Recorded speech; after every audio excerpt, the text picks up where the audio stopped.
नमस्कार दोस्तों, कलयुग के चमत्कार संतों की वाणी में आप सबका स्वागत है। दोस्तों, इस समय हमारे चैनल पर चल रही हैं सभी अक्षय तृतीया के बारे में जानकारी। अक्षय तृतीया इस बार 22 अप्रैल दिन शनिवार को आ रही है। अक्षय यानी कि जिसका कभी क्षय ना हो। आप जो भी इस दिन दान पुण्य करते हैं, कोई भी अच्छा काम करते हैं, तो उसका फल आपको कई गुना अधिक होकर मिलता है और ये अक्षय कहलाता है।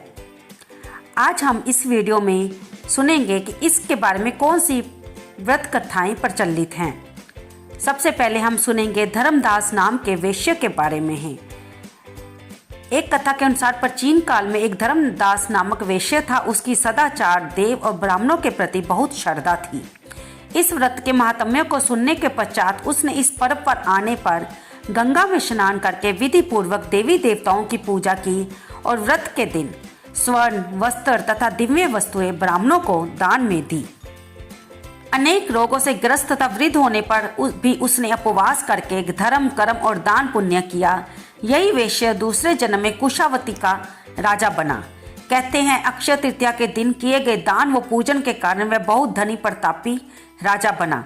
वह इतना प्रतापी था कि त्रिदेव तक उसकी सभा में अक्षय तृतीया के दिन ब्राह्मण का वेश धारण करके उसके महायज्ञ में सम्मिलित होते थे।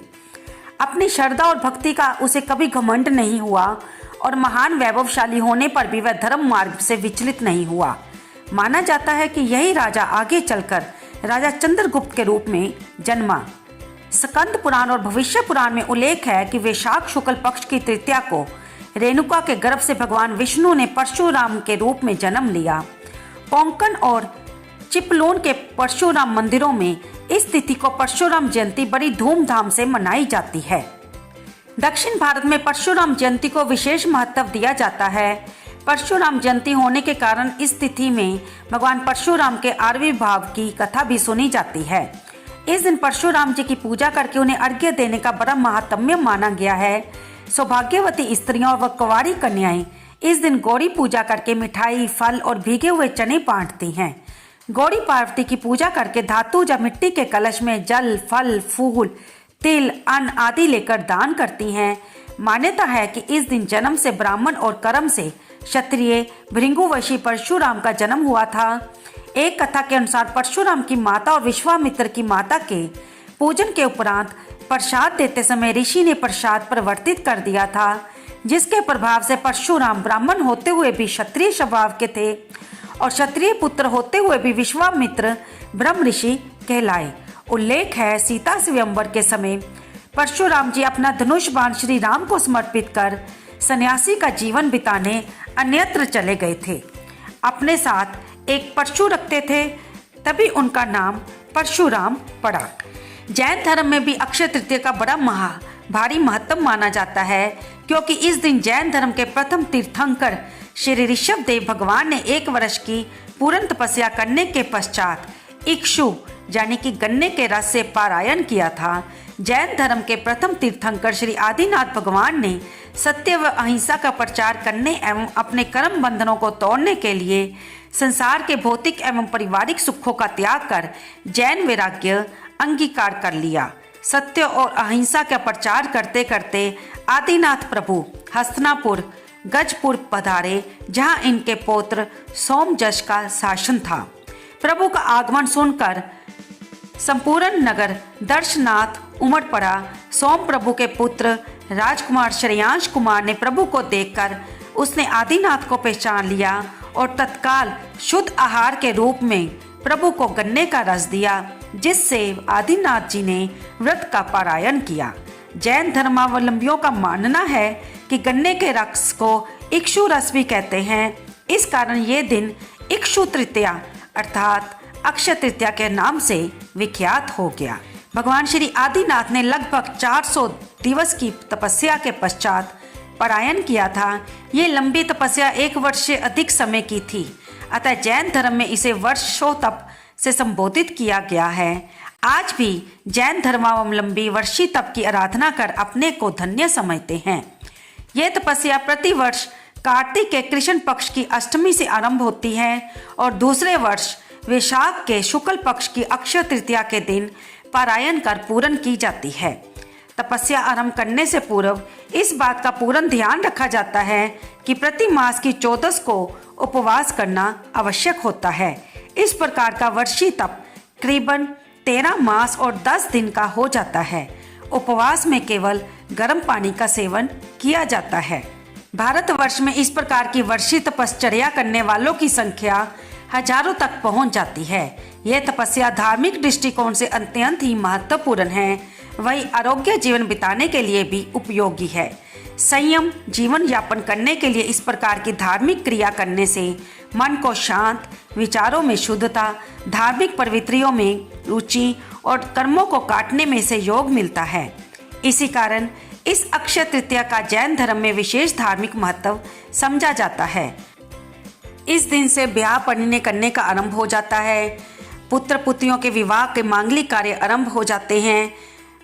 अनेक स्थानों पर छोटे बच्चे भी पूरी रीति रिवाज के साथ अपने गुड्डे गुडियों का विवाह रचाते हैं। कई स्थान पर तो परिवार के साथ साथ पूरा गांव भी बाल बालिकाओं के साथ रचे हुए विवाहिक कार्यक्रमों में सम्मिलित हो जाता है। कृषक समुदाय में इस दिन एकत्रित होकर आने वाले वर्ष के आगमन, कृषि उपज आदि के शगुन देखने को मिलते हैं। ऐसा विश्वास है कि इस दिन जो शगुन कृषकों को मिलते हैं वे 100% सत्य होते हैं। राजपूत समुदाय में आने वाला वर्ष सुखमय हो, इसलिए इस दिन आखेट मृग्या पर जाने की भी परंपरा है। बुंदेलखंड में अक्षय तृतीया से प्रारंभ होकर पूर्णिमा तक बड़ी धूमधाम से उत्सव मनाया जाता है, जिसमें कुंवारी कन्याएं अपने भाई, पिता, गांव, घर और कुटुंब के लोगों को शगुन बांटती हैं और गीत गाती हैं। अक्षय तृतीया को राजस्थान में वर्षा के लिए भी शगुन निकाला जाता है और वर्षा की कामना की जाती है। लड़कियां झुंड बनाकर घर घर जाकर शगुन गीत गाती हैं और लड़के पतंग उड़ाते हैं। जहां इस दिन 7 तरह के अन्न से पूजा की जाती है। मालवा में नए घर के ऊपर खरबूजा और आम के पल्लव रखकर पूजा होती है। ऐसा माना जाता है कि इस दिन कृषि कार्य का आरंभ किसानों को समृद्धि देता है। तो दोस्तों, देखा आपने कि अक्षय तृतीया का हमारे इतिहास में हमारे देश के किसानों के लिए, हमारे देश के बच्चों के लिए कितना ही महत्वपूर्ण दिन माना जाता है। दोस्तों, इसी दिन भागीरथी माँ गंगा का अवतरण भी पृथ्वी पर इसी दिन हुआ था और धन के देवता श्री कुबेर जी को इसी दिन खजाना मिला था। भगवान श्री कृष्ण के बचपन के मित्र सुदामा का मिलन भी इसी दिन होना एक शुभ संकेत होता है। महाभारत काल में जब दुर्योधन ने द्रौपदी का चीरहरण किया था तो उस दिन अक्षय तृतीया थी और भगवान श्री कृष्ण ने द्रौपदी की पुकार सुनकर उनकी रक्षा की थी। इसी दिन भक्तों को वृंदावन के श्री बांके बिहारी मंदिर में बांके बिहारी जी के चरणों के दर्शन कराए जाते हैं, क्योंकि बाकी सारा साल उनके चरण वस्त्रों से ढके रहते हैं। दोस्तों, अक्षय तृतीया को भाग्य तथा सफलता देने वाला दिन माना जाता है। बहुत से लोग इस दिन सोना खरीदना शुभ मानते हैं, लेकिन आजकल सोना इतना महंगा हो गया कि सभी के ये बस की बात नहीं है। तो आप सोने की जगह इस दिन जौ खरीद कर भी माँ लक्ष्मी की पूजा करके उन्हें जौ को पूजा के बाद अब एक लाल वस्त्र में लपेटकर अपने तिजोरी में रख सकते हैं। इससे भी माँ लक्ष्मी की कृपा आपको प्राप्त होगी। इसी दिन किसी भी शुभ कार्य जैसे शादी, गृह प्रवेश, मकान बनाना, नए व्यापार की शुरुआत आदि के लिए अक्षय तृतीया का दिन अभूजा मुहूर्त वाला दिन कहलाता है। अर्थात बिना किसी संकोच के किसी भी कार्य की शुरुआत इस दिन की जा सकती है। माना जाता है कि इस दिन किया गया जप, तप, पितृतर्पण, दान पुण्य आदि करने से इसका फल हमेशा व्यक्ति के साथ रहता है, जिसका कभी क्षय नहीं होता। उड़ीसा के प्रसिद्ध जगन्नाथ मंदिर की रथ यात्रा के लिए भी रथ बनाने की शुरुआत इसी दिन की जाती है। ज्योतिष के अनुसार अक्षय तृतीया के दिन सूरज और चंद्रमा अपनी संपूर्ण उच्च क्षमता के साथ बराबर चमक बिखेरते हैं। 4 धाम की यात्रा के भगवान बद्रीनाथ के दर्शन अक्षय तृतीया के दिन ही खोले जाते हैं। तो दोस्तों, ये सारी थी हमारी इतिहास में लिखी हुई अक्षय तृतीया के बारे में पौराणिक कथाएं, जो कि इस दिन की महत्ता को साबित करती हैं कि इस दिन किया गया दान, जप, तप कभी भी व्यर्थ नहीं जाता और इसका फल हमेशा व्यक्ति के साथ रहता है। इस दिन सुबह जल्दी उठकर स्नान करने के बाद स्वच्छ वस्त्र पहने और लक्ष्मी नारायण भगवान की पूजा करें।